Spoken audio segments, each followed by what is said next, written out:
大法官针对死刑做出无违宪，毋过爱严格限缩，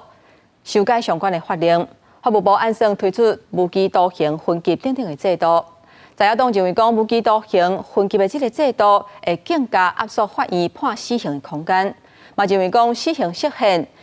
实际上就袂输是废除死刑，互人是真恶接受。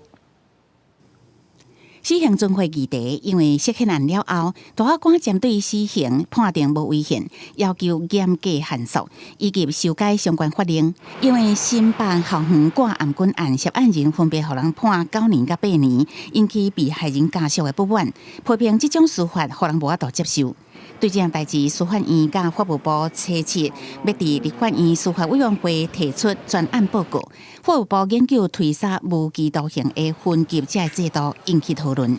延长恶性重大犯罪的实质服刑期间，自费我们现在监所的教化功能而已。所有的社会成本，未来将由全民来买单，用我们人民的纳税钱养这些恶性重大的犯罪分子一辈子。现在的法律哪边不足，应该要可以修，但是不能用这种方式去阻挡死刑，因为那8大的关卡完全是阻挡死刑的制度。那也是批评，两做定特殊无期徒刑，会更加压缩法院判处死刑的空间。安尼台湾就哪亲像实质的废除死刑，民众党嘛表示无法度接受。立法院毕竟是一个立法的地方，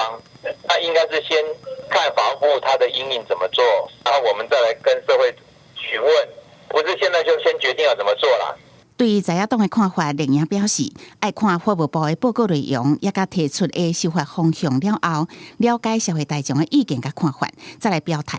因为目前无期徒刑的假设条件是爱看服刑满25年，而且有后悔的实际证据，才会当提出。要立委是讲，无期徒刑爱服刑满40年，才会当有假设这种建议，未来拢会伫司法委员会来讨论。记者综合报道。